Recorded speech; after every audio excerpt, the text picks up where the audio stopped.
Do you want to know what is diabetes type 2? Its symptoms, its causes, its diagnosis, and want to improve your health? Find out more in this video.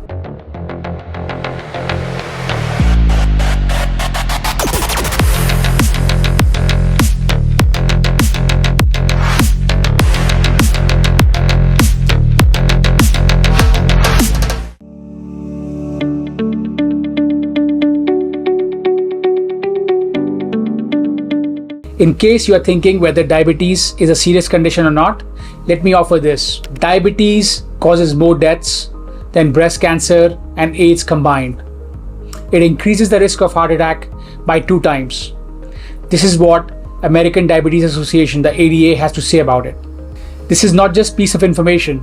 This is also my experience when I lost my loving mother to cardiac arrest. She had underlying type 2 diabetes and other conditions. I've spoken about that in the first video.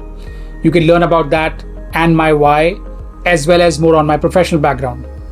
As I started digging up the early mentions of diabetes, I found in Ayur Veda texts dating back to 1500 BC a mention of a mysterious disease that attracted flies and ants on sweet urine of people suffering with that disease.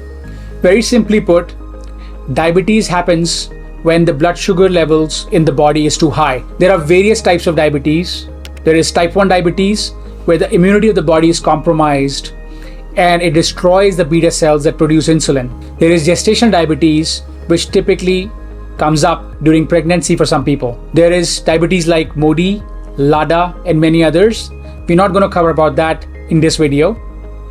We will talk about prediabetes and type 2 diabetes. Prediabetes is the condition where the blood sugar levels are higher than normal but still stay below the type 2 diabetes numbers. Type 2 diabetes is the most common form of diabetes, happening in more than 90% of the cases. And this happens typically when the body cells stop responding effectively to insulin. So the common causes are insulin resistance and damaged metabolism. Insulin is the hormone produced by the pancreas that helps the glucose or the sugar in the food we eat enter into the cells to be used as energy. When you have insulin resistance, the cells don't respond well to the insulin. To compensate for this, the pancreas produces more insulin to help the glucose enter the body cells. This over time increases the sugar levels in the bloodstream, and this causes type 2 diabetes. Similarly, damaged metabolism, as spotted by the researchers and clinicians at Twin Health. Metabolism essentially is the bodily process which helps extracting the energy from the food that we eat. It's a series of biochemical reactions happening in the body in parallel in real time, and it's a very, very dynamic phenomena.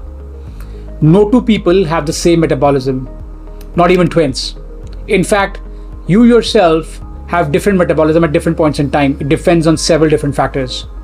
Some of the most common symptoms of type 2 diabetes are frequent urination, fatigue, hunger when you're eating as well, increased thirst, blurred vision. Then there is numbness or tingling in the feet or hands, slow healing with cuts and sores, and many more. Now, the next thing I want to talk to you about is the diagnosis of type 2 diabetes. Here, one of the ways you can diagnose that is through a blood test and look at a marker called HbA1c. It's also simply called A1c, which is going to measure the average blood glucose over the last 2 or 3 months. If that number is below 5.7, then it's considered in normal range. If the number is between 5.7 to 6.5, it's considered in pre-diabetic range. And if the number is greater than 6.5, it's considered in a diabetic type 2 range. And this guidelines is coming from ADA, the American Diabetes Association. The second ways you can do diagnosis is at home itself using a glucometer. Here, you can use a glucometer and look at the fasting blood sugar levels. Fasting is typically done over an 8 hours period where you don't eat anything or drink anything except for water. And typically it's done first thing in the day before you eat anything. So look at the numbers that are displayed here for the ranges of normal, pre-diabetic and diabetic ranges. The third thing that you could do is look at random blood glucose sugar levels.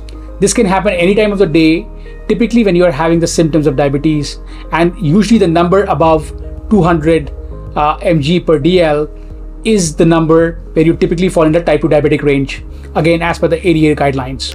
Once you get diabetes, if not managed well over a period of time, it could lead into complications such as diabetic neuropathy, diabetic retinopathy, kidney issues, eventually leading into CKD, which is the chronic kidney disease, and many more. It is a silent killer. The good news, however, is it can be managed well, and you are in the driving seat to take charge. Here, I want to offer a perspective. From my experience and the experience of helping others, I have an insight to watch for your behavior and your mindset. I urged you in my last video to also watch out similarly for your belief system. And when I say watch, what I imply here is to observe, is to witness, to be present to, whether it's your behavior or your mindset or your belief system.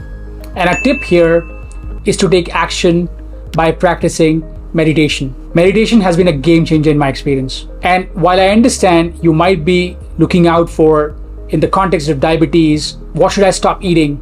And we'll get there.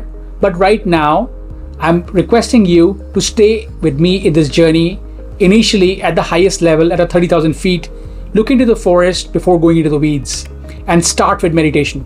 If you want to talk about what you should stop eating, I will give you one tip. Minimize the consumption of packaged foods in your diet. If you look at it this way, when you consume freshly cooked vegetables at home, they don't stay good beyond a few days. Now, how come something similar staying in a packaged form on the shelves for not only multiple days but multiple months before it gets consumed by you? It's going to have something that is not so great for the body, most likely. So start minimizing the consumption of packaged foods. Start with the macro.